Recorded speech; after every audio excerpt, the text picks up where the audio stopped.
Okay, recording. All right, camera rolling.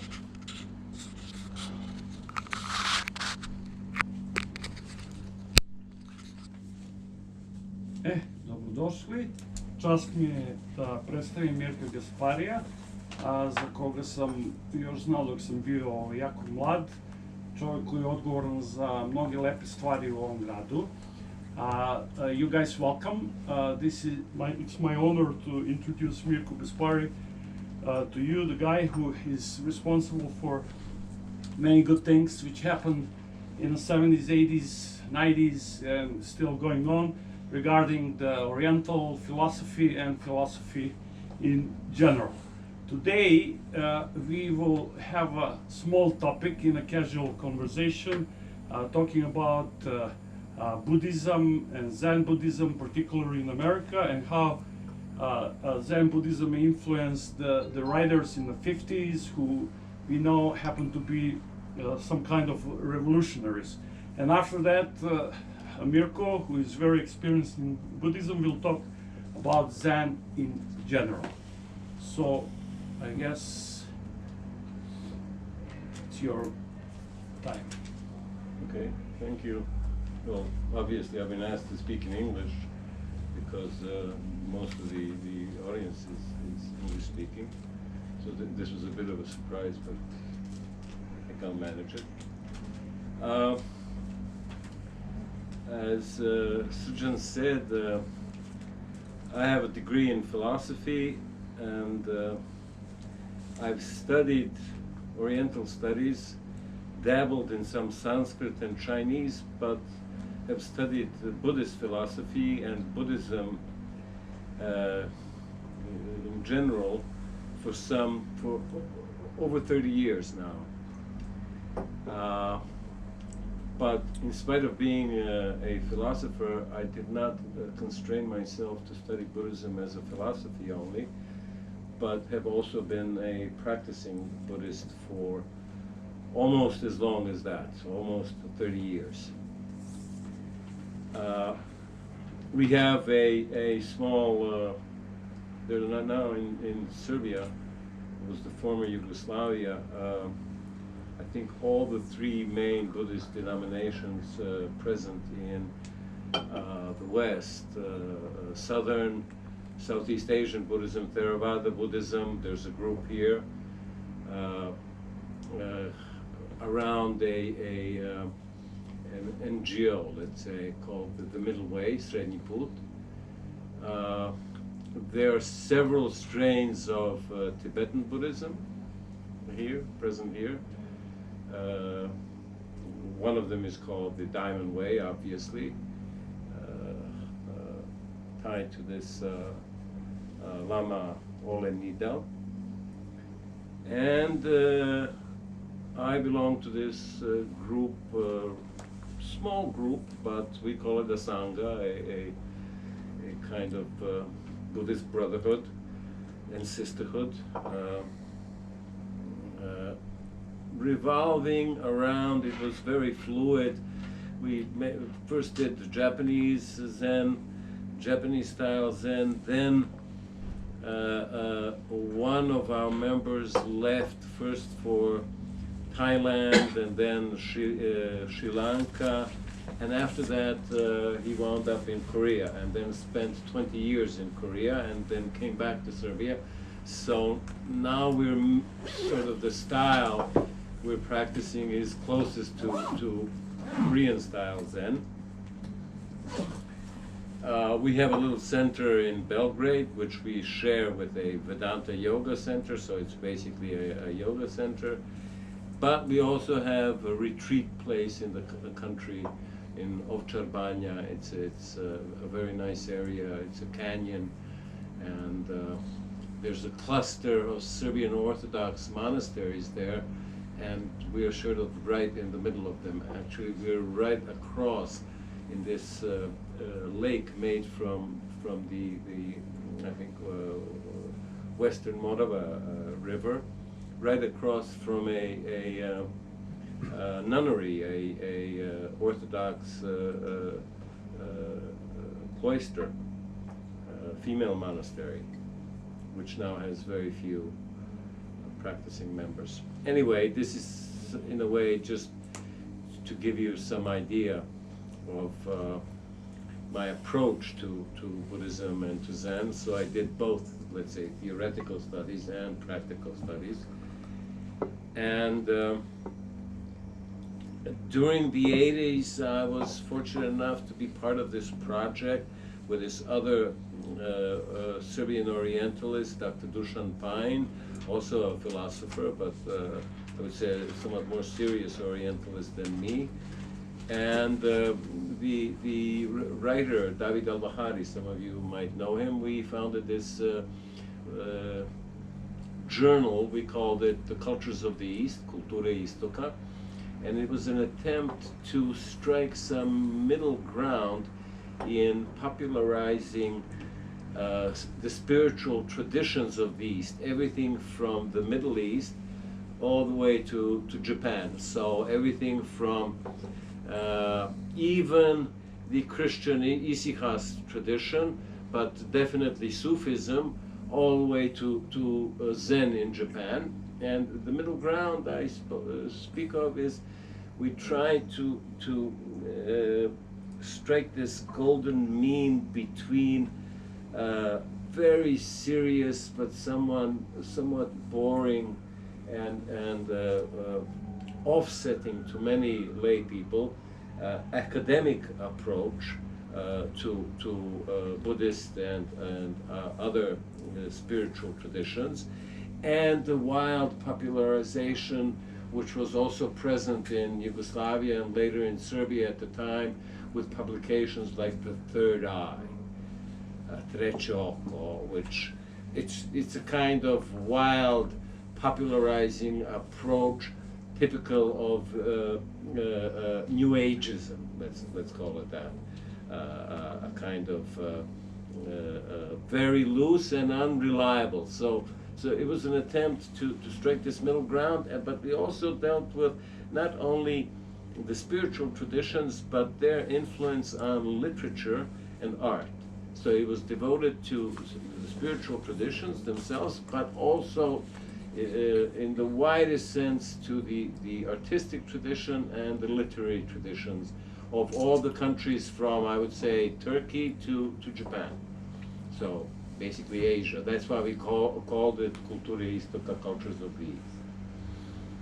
Anyway, that was a project that lasted from, by the way, all of the issues that we published of this journal, and whoever reads Serbo-Croatian, we also had, this was a Yugoslav project, and we had Orientalists and philosophers from Belgrade, Zagreb, Ljubljana, and Sarajevo participating on an equal footing, and we would organize conferences, but it was very much a Yugoslav project, and the journal died with the death of Yugoslavia, basically in 1991, 1992, because the publisher here in Serbia, a very avant-garde, I would say, publisher, but that also went down during the 90s, Dečije novine, from a small town in Serbia, Gornji Milanovac, but they had some, you know, this is sort of testimony to some of the good and visionary things that went on in the former Yugoslavia. Anyway, not to roam too much. So I was lucky. I mean, I was one of the main editors there, and wrote articles, and there was this wonderful exchange of ideas. And then we would also invite people from these various traditions, including, let's say, in the tradition that I'm interested in, Zen. We had, I think, one of the few European countries who had Zen master, the Korean Zen guy who popularized Korean Zen in the West. Sung San was here in Belgrade in, I think it was something like 1986 or 1987, not sure. So there was this, I would say, lively, it was a center for exchange and various forms of interchange and intercourse and so on.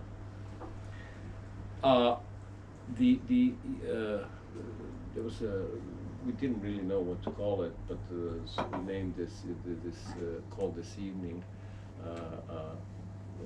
from the name of an essay written by Alana Votsa for the Chicago Review in 1958 called Beat Zen, Square Zen, and Zen. So it was not, let's say, we directly borrowed this title, and I mean, I'll just, stick to that to a certain point. But my credentials or my interest in the beat tradition, now it's already a literary tradition, and not only literary, but it had its ramifications in artistic expression and in music, was that I translated this. One of the main guys in the beat generation, he's still alive today, Gary Snyder. He's now living in California. He was originally from Oregon. He's 90 years old, but he's still going strong. And I collected his essays.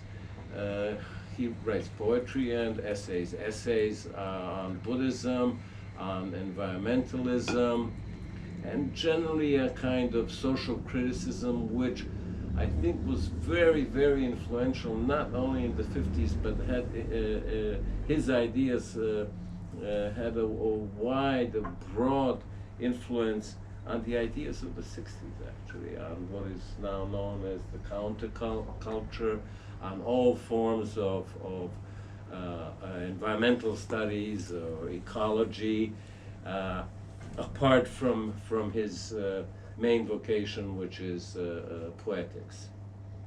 So, I mean, this is why, apart from that, I knew Allen Ginsberg quite well. He visited Belgrade once, and we sort of, I met him through these people who brought him to Belgrade, and then he agreed to stay at my place. So we became good friends, and I afterwards visited. But he later became a Tibetan Buddhist, but neither his poetry, of course his general sort of visionary philosophy was very amicable to me, but never to the degree that Gary Snyder's poetry, and especially his essays, were. So this is why we sort of, but the name of the evening is more a sort of a hook to get people interested. Anyway, in this is what I wanted to say, and I don't want to speak too long, but in this essay, Alana Votsa talks about there being some kind of beat Zen, which is basically what's happening in the 50s, that these people who were turning to bohemianism and a kind of hipsterism were using Zen to rationalize their behavior and artistic practices without really being deeply steeped in Zen and, let's say, creating artistically from the principles of Zen. I think they even knew very little about Zen practice, about Zen art and the principles of Zen art. Later on in the 60s, as people in other fields became much more familiar with Zen teachings in that respect, especially its artistic practice. You can see that in the painting of Jason Pollock or in the music of John Cage. But the early generation was the beat generation. as I say, they mainly use this as a kind of rationalization for their impulse to rebel already in the 50s. So they were precursors to the movement in the 60s against various forms of Western civilization, the way it was being lived and practiced in the United States in the 50s. So, I mean, they basically rebelled against Christian morals and the hypocrisy of Christian morals. They rebelled against the commodification of human beings as practiced in let's say, capitalist social order. And they wanted to express authenticity, spontaneity. They turned to jazz as an example of how to live spontaneously. But a lot of this was, as I said, rationalization and off the mark in the sense that Zen, let's say, let's just take one issue of spontaneity. Zen practices spontaneity in a very controlled environment. For example, calligraphy, you do that over and over for years before you can have a totally free style with your brush. But you don't just do it like Jason Pollock, like throw paint on the canvas. So there was a misunderstanding there that was at the core of the beginning of this, but they invoked Zen, and in turn Zen influenced them. So in the cases of, let's say, Gary Snyder and Philip Whalen, two of the people who originally read, you can say that the San Francisco Renaissance began with the sort of poetry reading in Gallery 6 in San Francisco in 1955. It was Allen Ginsberg, Philip LaMancha, Michael McClure, who died recently, Gary Snyder, and Philip Whalen. These were the five guys who sort of launched, or this event is thought to be one of the launching points of the Beat generation. In the audience, you had people like Jack Kerouac, Lawrence Ferlinghetti, Neil Cassidy, all these other famous beats. But that evening, that one famous evening, the sixth gallery reading, they did not read their stuff, only these five guys. So out of these five, Zen later influenced Gary Snyder heavily, so much so that Snyder went to Japan and spent, on and off he went, but he spent at least 8 years in a block there, and then returned several times. His wife, for a certain period in his life, was also Japanese. He, by the way, spoke Japanese and knew Tang Dynasty Chinese. So his study of Zen, I would say, became profound, and today is the equivalent or as deep as you would find in any Zen master in the East. Gary Snyder is now 90 years old, and he's been practicing Zen for let's say over 50 years. So it's not a surprise. But it also, Philip Whalen died, I think, in the early 2000s. He became a Zen monk in the latter period of his life. Serious practitioner. And so that's two. And Allen Ginsberg became, I think, especially towards the last period in his life, heavily involved with Tibetan Buddhism, and I would say a serious practitioner of Tibetan Buddhism. So of the original five, there was feedback of Buddhism, or Zen Buddhism specifically, by this spirituality itself, are these people who initially invoked these things, but as I said, at least in a semi-misguided way, or really without foundation. They used it as a rationale.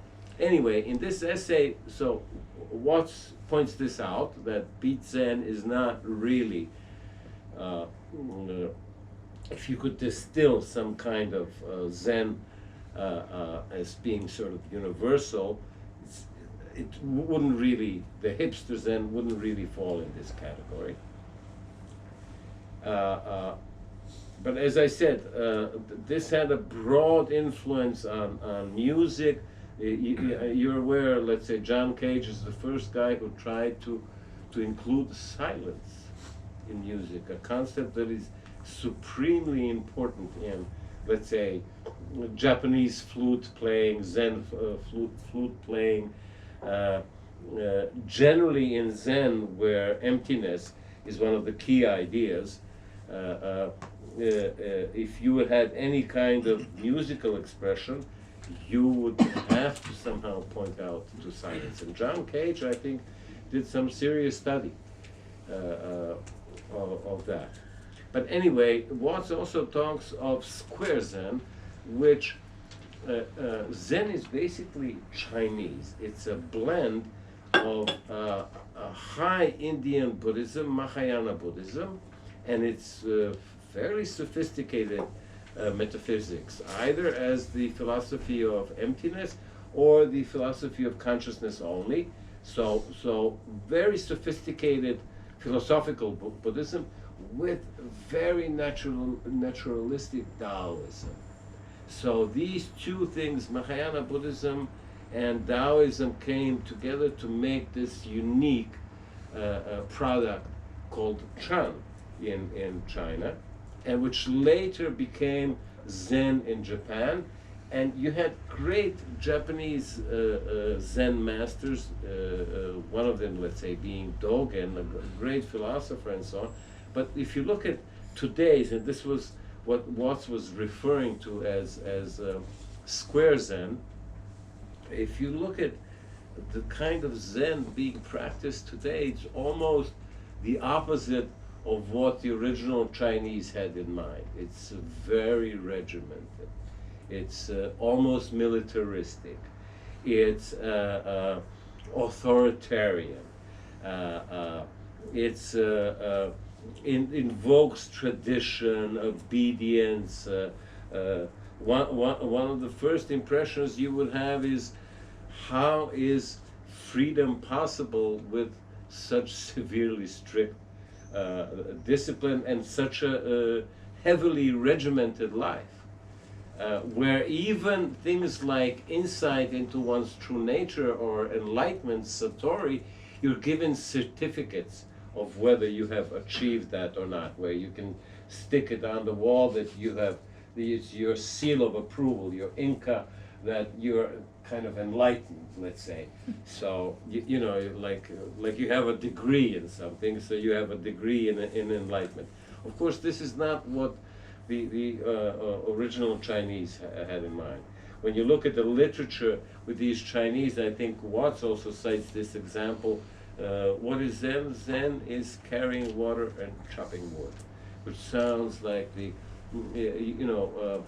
sounds like the most ordinary thing in the world, and yet they try to express the most sublime spirituality through the most ordinary things imaginable. It's always revolves around something like drinking tea, chopping water, eating breakfast, washing your the dishes after breakfast, and so on. So his main idea is that the Japanese have as big a problem with understanding the authentic, even though the word Zen is Japanese, authentic spirit of Zen, as do the Western hipsters. So, and then he tried to distill, his own version of what is this this Zen, which is neither beat hipster nor square regimented Zen. So basically what I wanted to say tonight is that the way I view Zen Buddhism, and with Zen practice included, that it is a living, changing practice of, I call it a culture, in the sense of you cultivate something, a culture of awakening. And it depends on two things, this culture of awakening. It depends on who are the practitioners and where are they practicing. So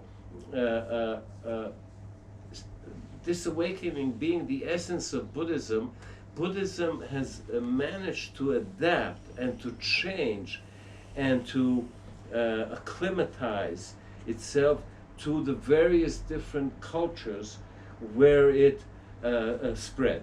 You know that Buddhism originated in India, but disappeared from India. 11th, 12th century, whether due to Islam, but also due partly to the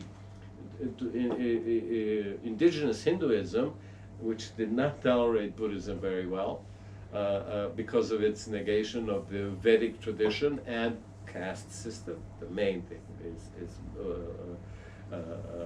Buddhism is a revolutionary philosophy insofar as in those times the Buddha and Buddhism was revolutionary insofar as it negated the caste system.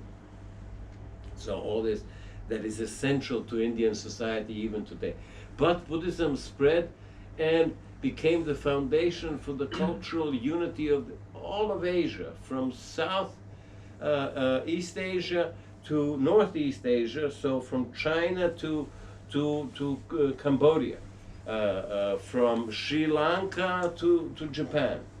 And this is it represents the cultural unity for all those cultures, but wherever Buddhism found itself, it adapted to the local culture and changed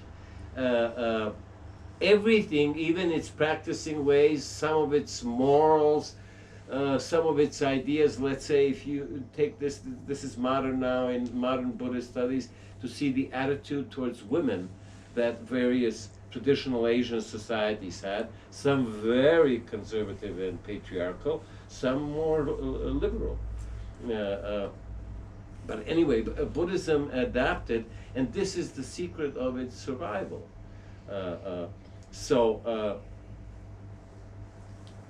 If we now assume that Buddhism has been transplanted to the West, first it came to the United States, or North America, Canada and the United States, and then now in Europe, Australia and New Zealand, what we call the West.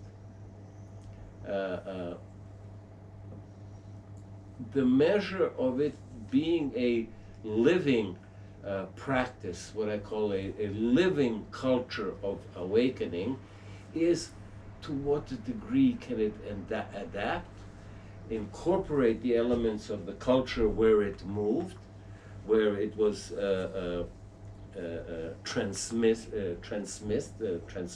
where the transmission occurred, and without losing its main essence or main focus on this culture of awakening. And in my view, this is now happening quite successfully in the West, this transmission of Buddhism, and as far as I'm interested, as far as my interests go, Zen Buddhism, is because of this successful adaptation. So that one of the groups that I, let's say, belong to internationally, is that in one of his essays, Snyder talks about the blessing of the West being, having always been social engagement. That this idea that you can transform society and make it more equal, more just, strive towards a democratic form, not always so in Asia. And of course, yeah, now you have, let's say, in some modern Asian countries, you have some kind of democratic tradition, let's say in Japan and Korea, but these things are quite developed in the West. So what I'm seeing now in this transmission of Zen Buddhism in the West, Serbia included, is this incorporation of active social engagement on the part of practicing Zen Buddhists. So if you look at women's issues, if you look at gay liberation, if you look at the issue of caring for dying people, hospice care, you will see that many of these people are practicing Zen Buddhists, or even you have Zen Buddhist group, let's say I belong to this international group called Zen Peacemakers. They go around to the sites of great conflict and great suffering in order to witness that and to learn from that, so that human beings will not repeat that. So Zen Peacemakers regularly go to Auschwitz and meditate in Auschwitz. They go to in North Dakota to the site of Little Big Horn. I managed to do some work with them, so we also went to Bosnia, to Srebrenica, and to Sarajevo. The peacemakers went to Uganda.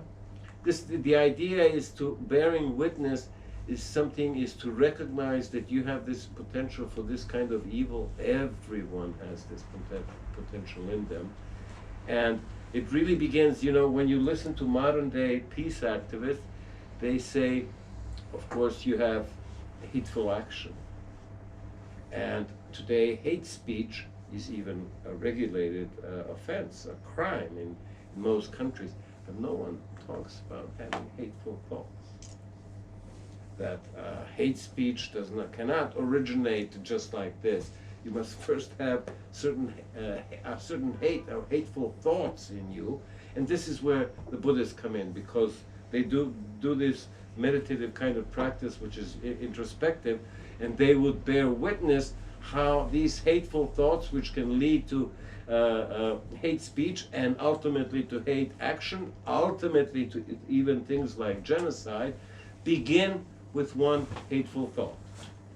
So basically they bear witness to this and they try to spread the message, but they don't confine their activities only to bearing witness to this, what Jung would say, the shadow of humanity, where humanity has really fallen into these acts of tragic acts of suffering, inflicting suffering on others.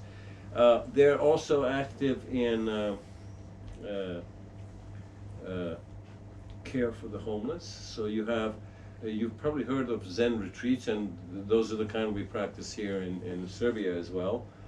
You go to the country and it's like your environment is really nice, the birds are singing, and there's some river and trees, and you do the walking and you do the meditation in a very supportive environment.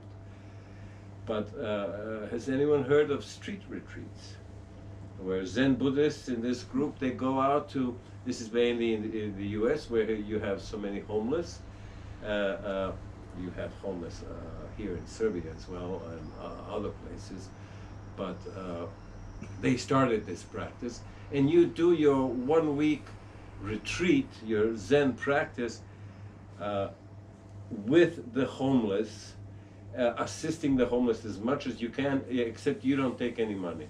I mean, you take something for the first day, which is minimum to adapt. You take some things to help out if you can, like sleeping bags or first aid kits for the homeless people that you will be interacting with. But the first you don't try to reform them, or you don't try to change them. You don't try to show them the error of the ways and to integrate them into society. You accept them. If there's an opportunity to help them out in this way if they want to. They've also set up this bakery so they can employ people like this. But basically, you practice a kind of non-interference and immediate helping. Nothing major, helping in small things, but it is for you also to experience what it's like to be homeless. And for example, a lot of these people, what they take home as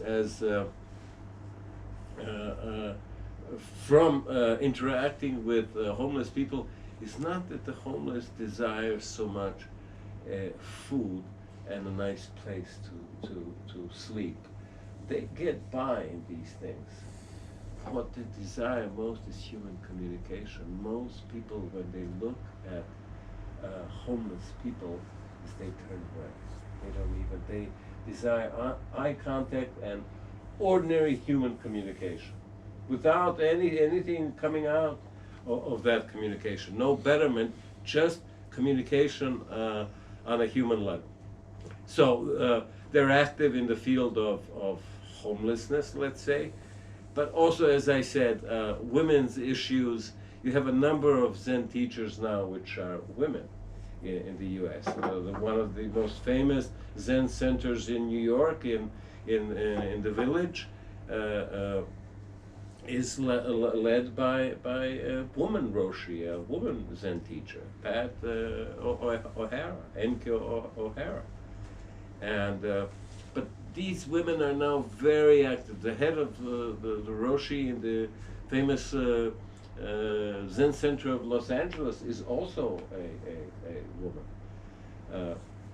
You're all familiar with the women's marches that happened over the past few years, and so these Zen women were at the forefront of these marches, and very active.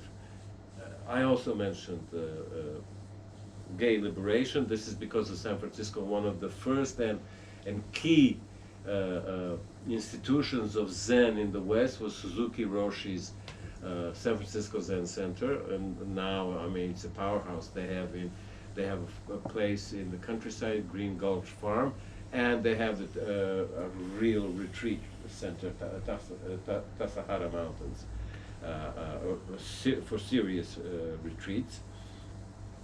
I mean, they were in the city when the AIDS epidemic broke out, and apart from supporting the gay community, they were the first ever to set up a AIDS hospice.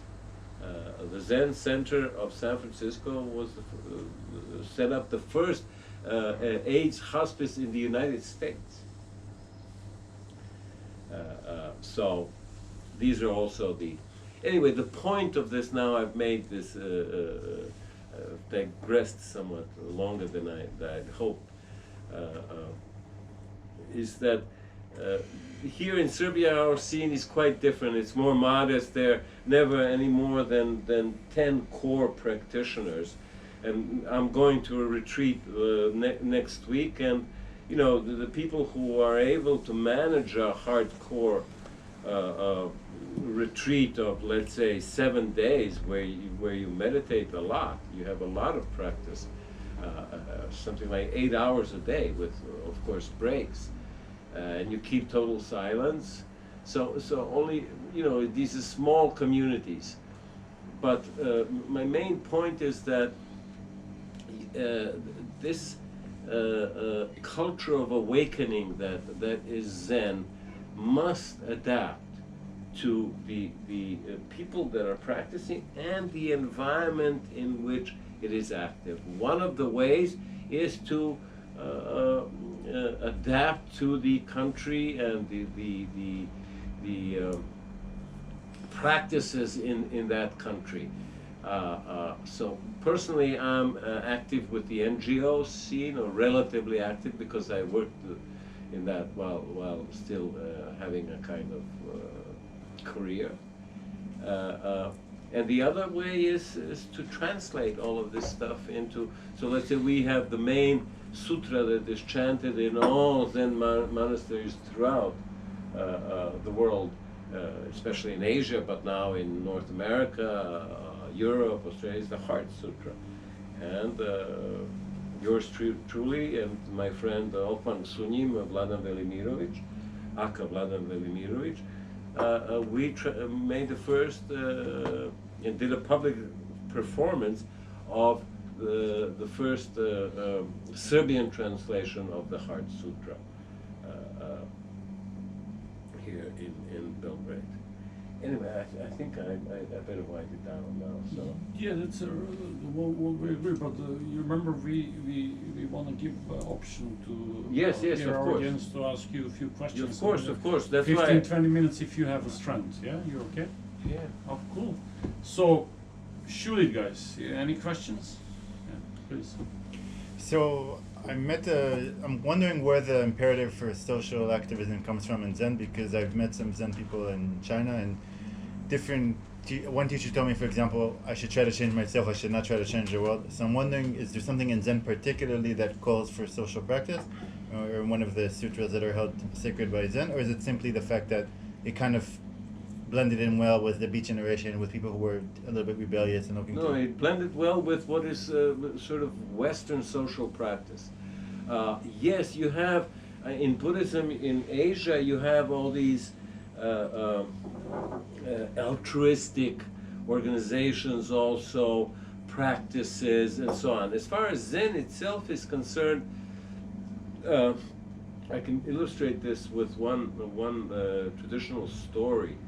There was a period in China, I think it was from the 8th century, where the emperor changed and was no longer Buddhist but became Taoist, and he wanted to revitalize Taoism and saw Buddhism as an enemy, so he started a crusade against the Buddhists, and he started burning the monasteries and driving the monks out, and so one teacher in one monastery decided, no, he's staying. And he asked all the monks, whoever wants to stay with them, and they would sit in meditation, and he said something like, even in meditation the hottest fire can be cooling, and they were burned alive. The others, in the famous case of Shaolin, they saw this coming and started practicing self-defense, and started developing in combination with some Taoist practices, developing a form of self-defense in order to fight off the Taoist. What am I trying to say is that Buddhism can recede in Zen Buddhism can recede into quietude and otherworldliness, and no, I'm not going to get involved with the world at all. That would be allowing to be burned alive. You know, that's an extreme form. But it can also, okay, we'll practice self-defense. They want to fight, okay, we'll fight back. As far as, because you asked, is there any kind of doctrinal basis for altruism? Generally, in Mahayana Buddhism, you're, like they say, attain true nature and help others. That is the only mission you have. So the ideal of the Bodhisattva is he has to help, but there's a doctrinal aspect, he has to help all other beings become awakened. So in that sense, there is an altruistic impulse, but not in this Western sense. Not in this sense of like going to Auschwitz or to Bosnia or to Uganda, of helping the homeless, or women's rights, LGBT rights. No, this is what I was trying to say. Zen now, or Western Zen, or if you want, this is now an international organization. Even I, who live in Serbia, belong to it, Zen Peacemakers. But originally, the guy who founded this, Bernie Glassman, he was a he came from the Jewish tradition. There's so many people from the Jewish tradition who are now in Zen.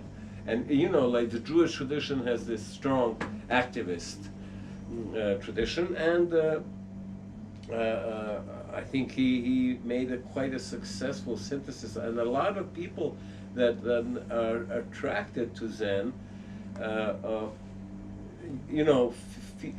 attracted because it has also, at least in the West, it has also this aspect that they can be socially active, or in some way socially engaged, whether it's poverty, struggle against poverty, or any other form of inequality, doesn't really matter. It's the engagement, the selfless engagement, and your practice, because the whole idea of burning glasses is this,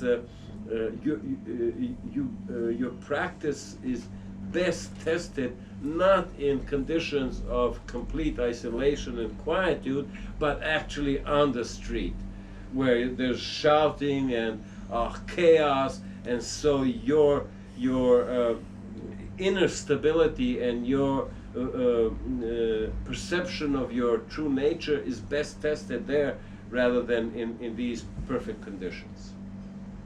Yeah, I think it's very correct, because actually the criticism of a lot of religious Jews of Buddhism is that it doesn't engage with the world, it's detached, but it's actually not true at all. Buddhism has a very strong element of engaging with the world and practicing through interaction with the world.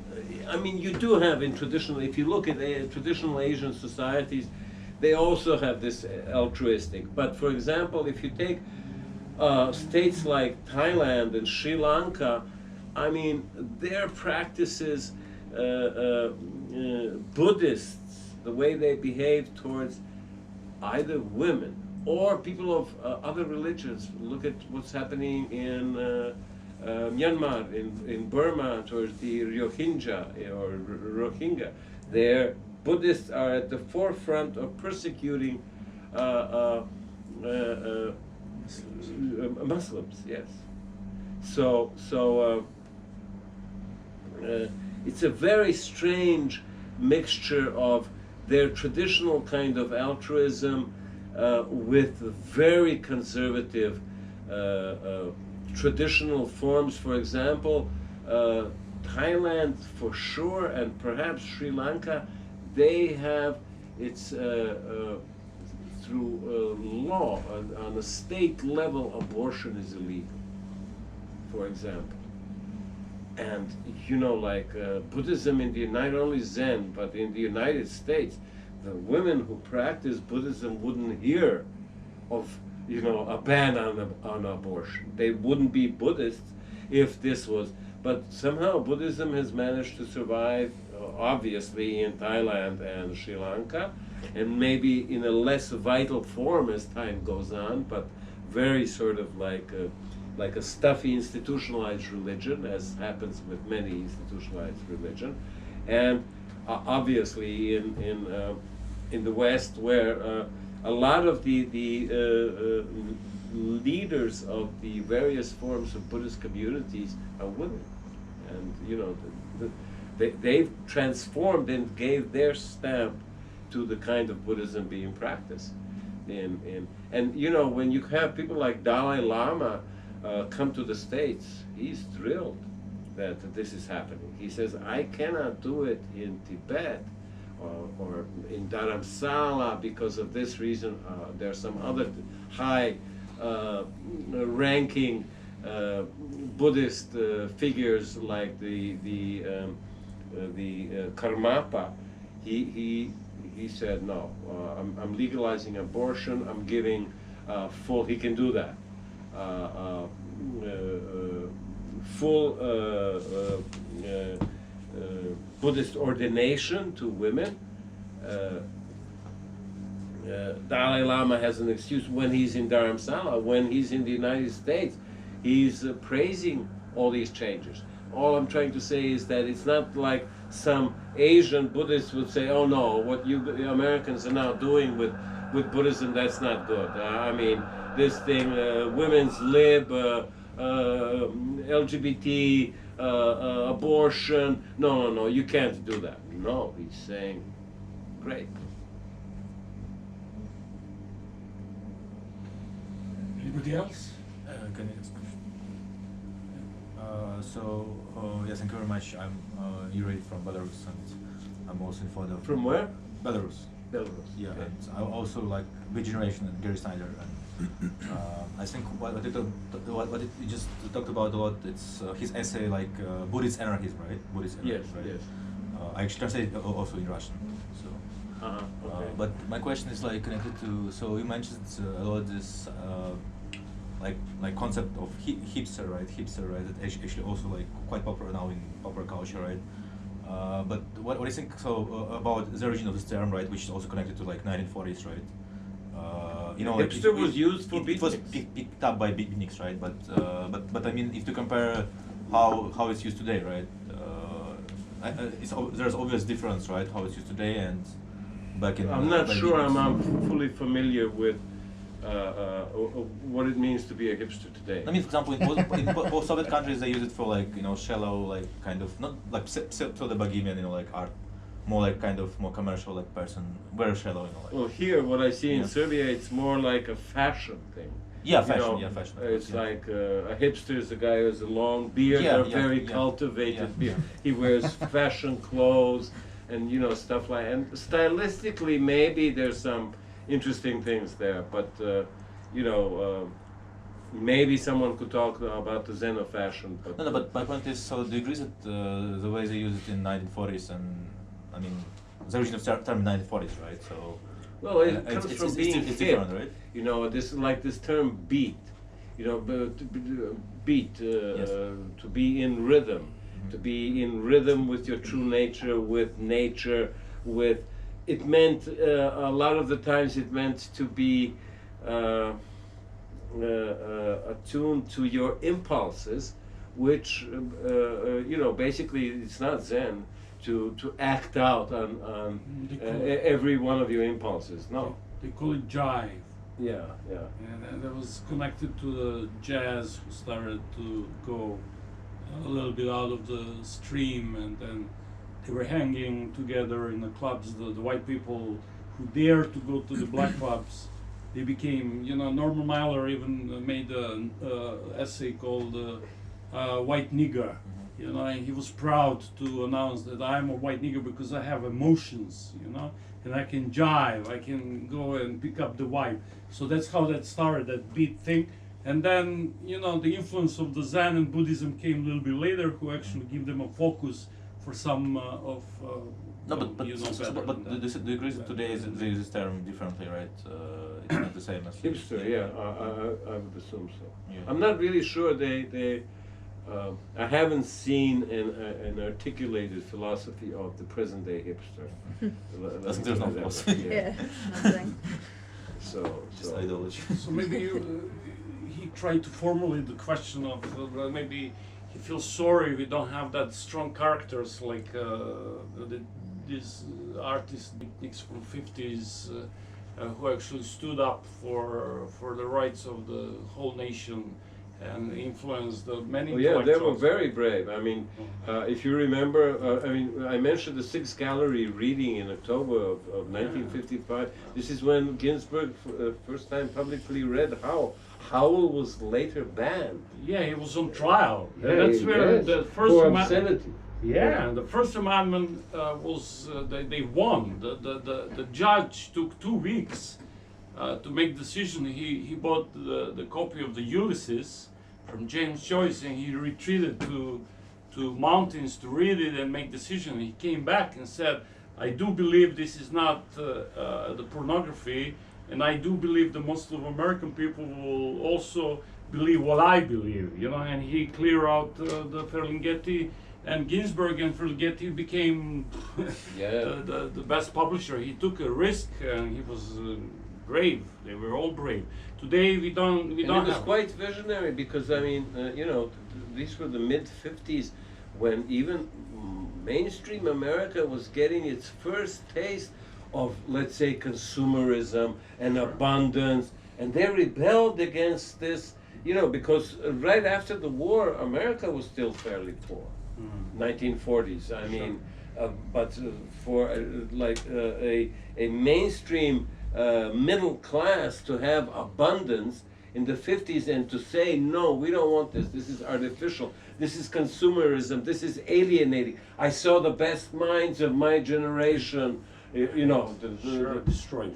Yeah. But maybe I was thinking about that. Maybe because the intellectuals those days were better informed than intellectuals today, because they were facing that rise of the technopolis and the technical, how would say, these technocrats who were taking charge, you know, taking everything in control with the nuclear threats and with the big cities, with the mass.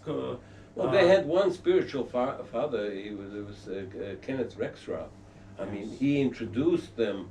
They used to come to his. He had these home parties, and which were like intellectual circles. But he was he was an anarchist on the one hand, steeped in left-wing politics, and a kind of really criticism of the alienating factors of industrialization, consumerism.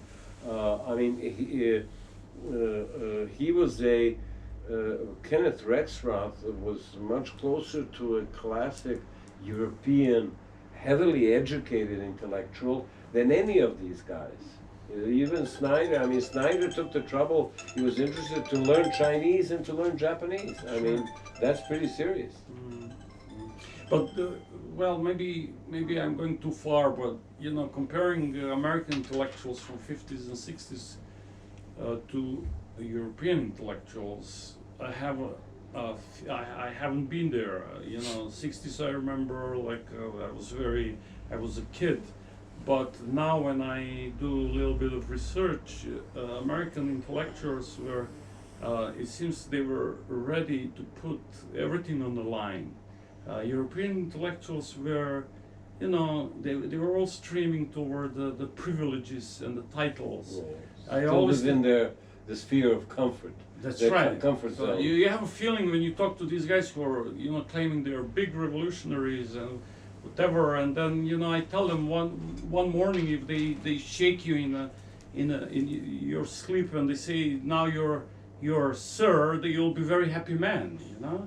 You'll be like you'll get a title as a sir. You'll be very, very happy man. But these guys from West Coast and these revolutionaries from East Coast, I met some of them.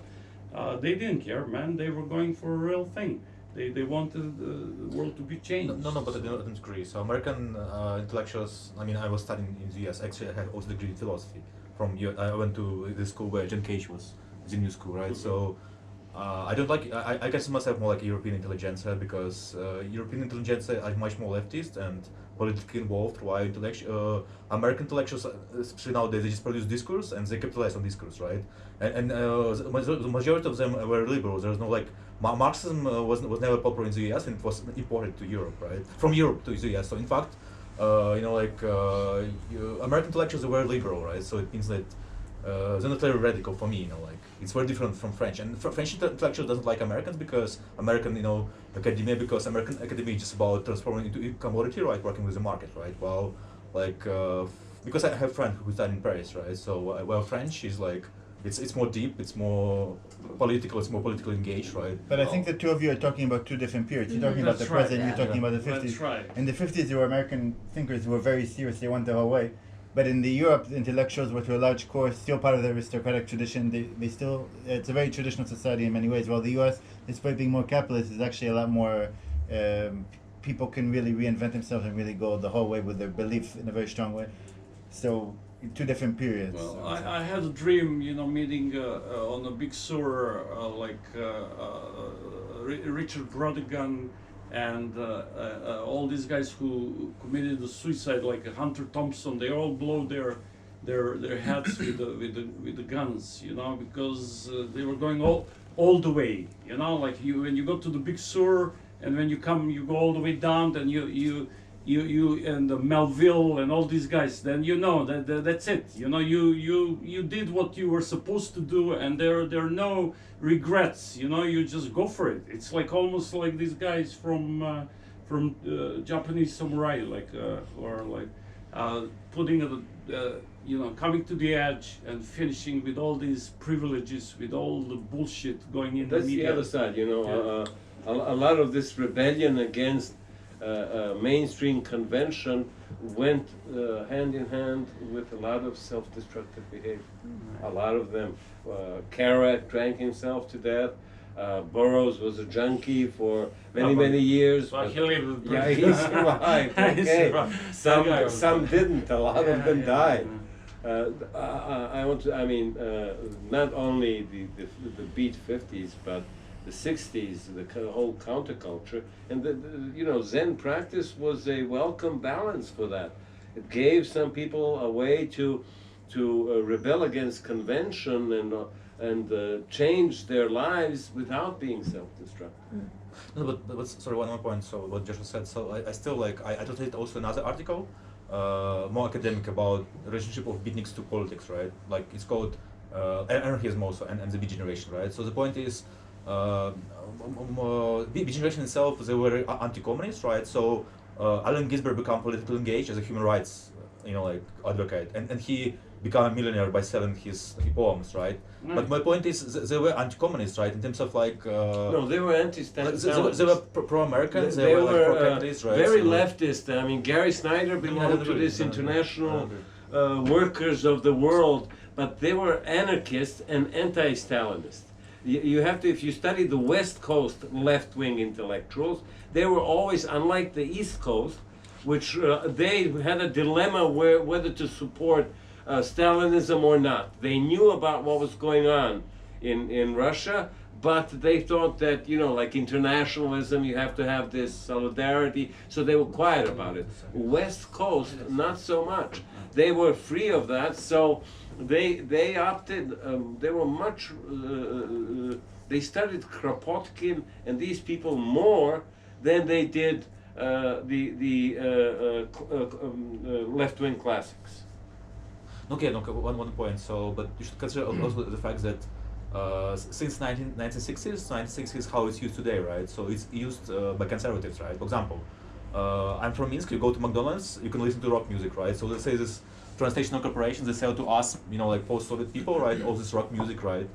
As this type of, so it's supposed to be progressive, but how all these ideas used today are very in a very conservative way. So my point is, it's just like, but before in the 1960s it was very progressive, like welfare state is also important, right? But later co-opted by. But now it's just like basically just it's useful in concept. No, but just to comment, I think right now the U.S. is a very important turning point, and there are some intellectuals I know who are very active now, really speaking out and getting very involved, even to the point of risking their academic careers. So now is actually an interesting time to watch the U.S. But I'm curious if this is a little bit, it's this question I have about Buddhism, if you don't mind. But it's a long topic, but I'll make it short. Like if someone would ask you in one sentence to say the difference between Tibetan Buddhism and Zen Buddhism, what would you say are the differences? Or what makes each one unique? Well, Zen practice sort of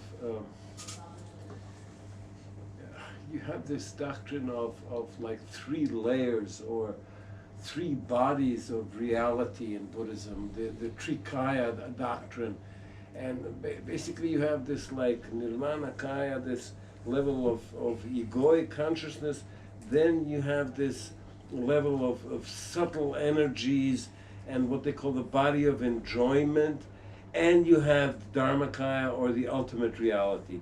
So Zen is not interested in all these, the subtle energy level and the thought level. Subtle energy you can tie to, a lot of it has to do with emotions.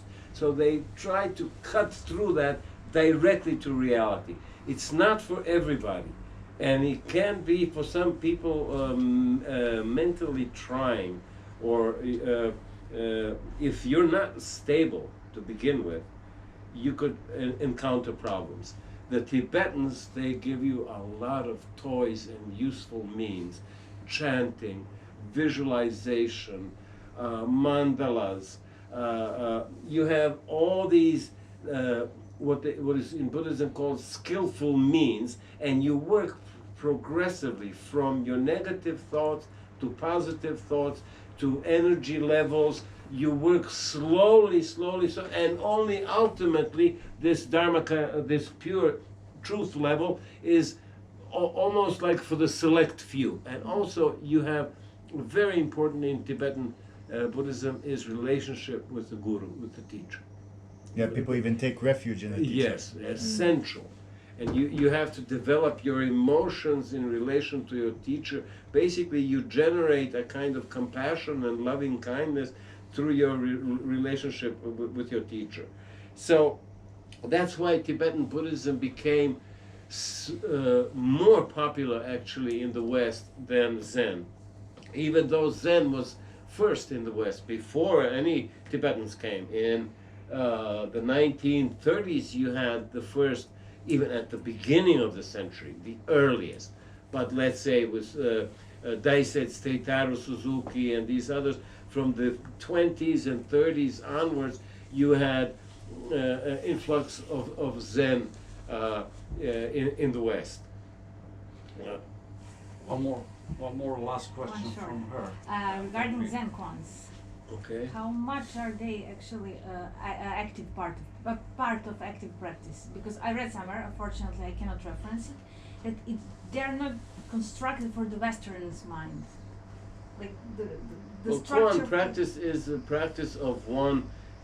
As Zen came down to us here in the West, you had two basic schools. This is basically a Japanese division, but it has its foundations in China as well, or it really originated in China. So you had this one approach where you start off already with the understanding you're a Buddha, and you practice meditation with that understanding until in time that understanding becomes your reality. The koan practice was a way of exhausting your ego, really, where you get a kind of metaphysical riddle and you're supposed to solve it. Let's say a famous one, you have the sound of two hands clapping. What is the sound of one hand? And you're supposed to focus everything to your last amount of energy on this attempt to solve this. And it is assumed that in this process you will exhaust your ego. But here also, I mean, this path can be tricky for Westerners. You would, my advice would be, you would have to have a teacher with serious koan practice, and this path of exhausting the grasping mind. Which is basically what koans, they give you a riddle which cannot be solved by the mind, and you're told to solve it. And then, you know, you do it, and it usually takes, you know, at least 3-4 years. But so does the other practice. The silent, you start with silent illumination, and you start with the understanding that you're a Buddha, but before you have some real experiences, because this is what ultimately, when you get down to it, this is the basics of Zen. If you don't practice it, and if you don't practice it every day, you'll end up in phrases and hipster Zen, and it means nothing. You won't generate the kind of, because it's a transformation of your perception of the world. You no longer perceive the world from the perspective of a separate self, and you experience the world as a unity or a kind of continuum in scientific terms between you, organism, and environment. And this is why Buddhism is so relevant for ecology and environmental philosophy, because its ultimate insight is the world is an extension of your body. If you are the world, then you, first thing you won't do is cause harm to the world, to other people, but also to nature. You won't exploit it blindly for, I don't know what kind of gain, which can be only a gain for a kind of separated, isolated self. And therefore you start to develop a kind of respect and reverence for the natural world, because it comes out from your experience. It is your body. The world is your body. This is one of the key, but it sounds like a phrase or like a philosophy, but what Zen tries to do is tries to have an experience of that. They claim it's an experience. You can have it in the existential sense, you can feel it in your bones. One way Westerners now have used this phrase or poem from an English Christian mystic to describe this experience.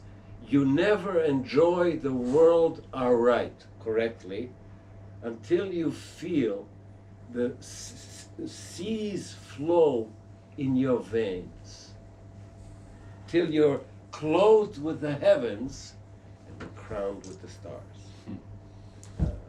Thomas Tracher, he's a 15th century English mystic, but what he's describing is this experience of oneness with the world, where you feel like all the oceans is the thing that is running through your veins. Is there, by the way, I think this is there a bathroom? Yeah, sure. Great. Something similar, Sadi, the mystic from the poet from Iran, also said, with one drop who joined with the ocean. Sufi mystics, Rumi and so on, they're fantastic. Yeah, well, they have a very similar. We'll have special Bathroom is right sessions with that. But didn't someone go in? Yeah. Well, we will wrap it up, I guess. Okay. That was Satori. amazing. Thank you very much. And, I learned a lot, I guess.